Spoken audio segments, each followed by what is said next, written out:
Hello, lovelies. Today's cards from the Citadel Fantasy Oracle are the Archer and the Warrior in reverse. Now, these cards speak about someone who went from over-prepared, thinking of all the things, planning all of the potential or possible outcomes, events, triggers. A warrior does that, right? A warrior will prepare with many different weapons. They will train with them, they will prepare for them, they will understand them, they will know them. This is the person who plans for all the what ifs. But you're burnt out. Something has ended, come to an end, or it's just a matter of you're worn out now. You've done the time, you've done the work, your armor's needs to be replaced kind of idea. And the Archer comes in as the reminder that it's time now to just take your time. It's not about competing with anyone else. The Archer is about biding your time and planning ahead. It's perfecting one weapon. It's perfecting the weapon to know as an Archer you get one shot, right? But you also have to realize that you have to pull back in order to get all the more momentum. The more you pull back, the more energy you have for the arrow to push it forward when you release that bow. So here it's time to take a step back, to pull back, and to get to a point where you're regaining your strength, returning to your ability to do all these things. And so if this resonates with you, we're going to take our deep breath. In for 4, hold for 4, and out for 8.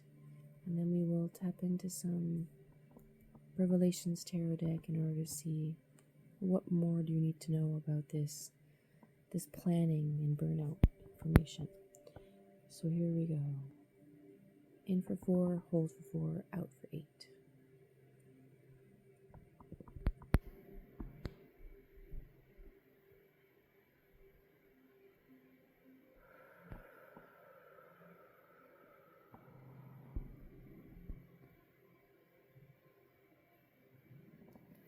All right, thank you. Here we go. What do we need to know about these cards?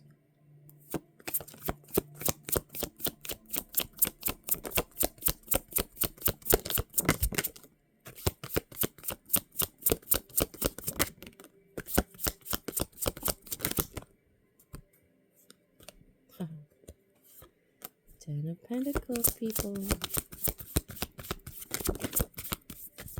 Alright. Okay, crisis averted.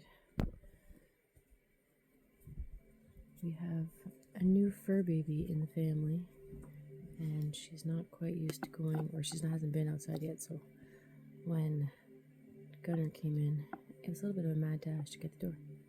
Alright, so we have, as mentioned, the Warrior and the Archer. Now, cards that came out of our deck, these are lovely, lovely cards. Okay, so we're going to do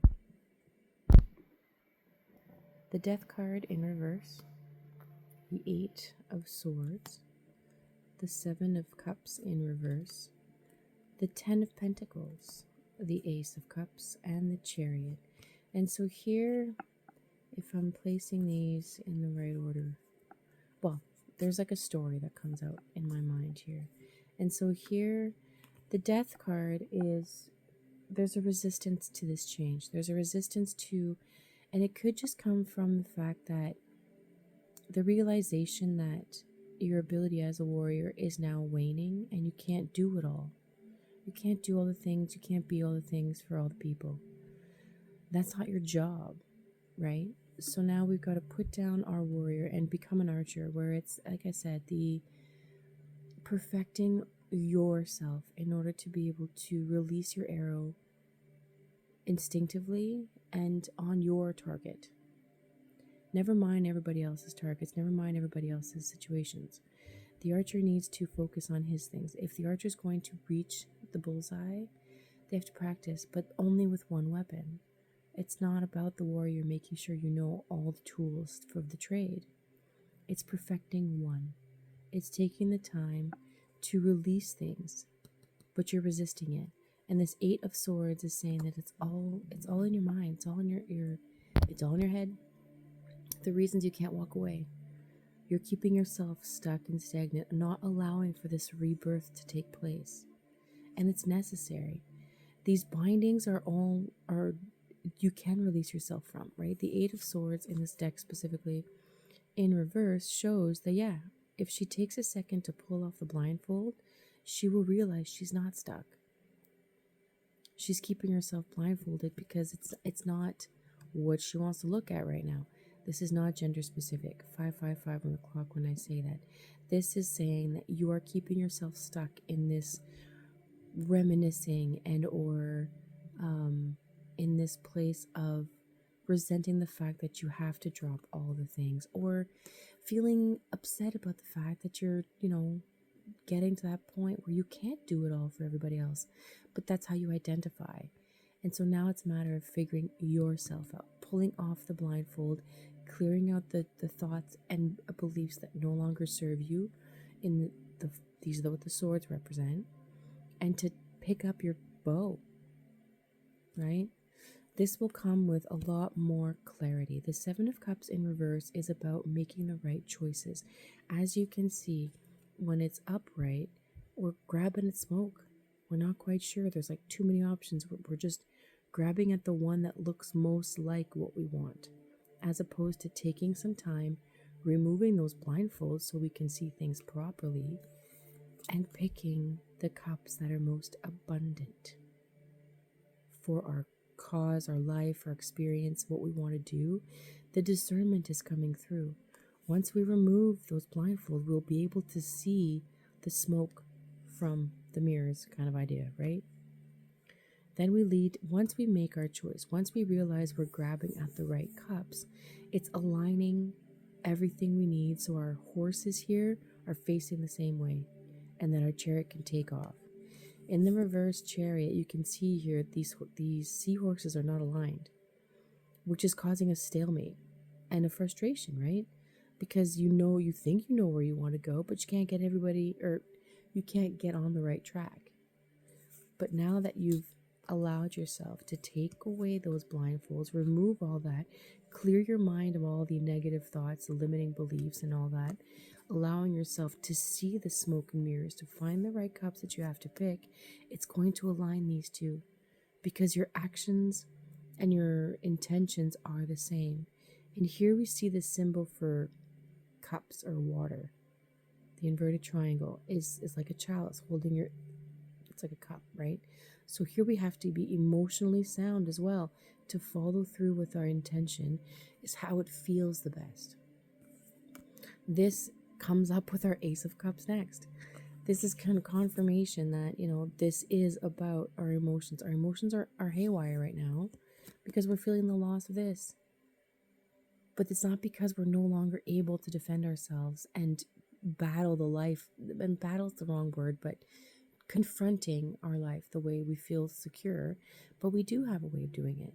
We just have to alter and allow a chance to pick the right cup. And here you're going to feel it.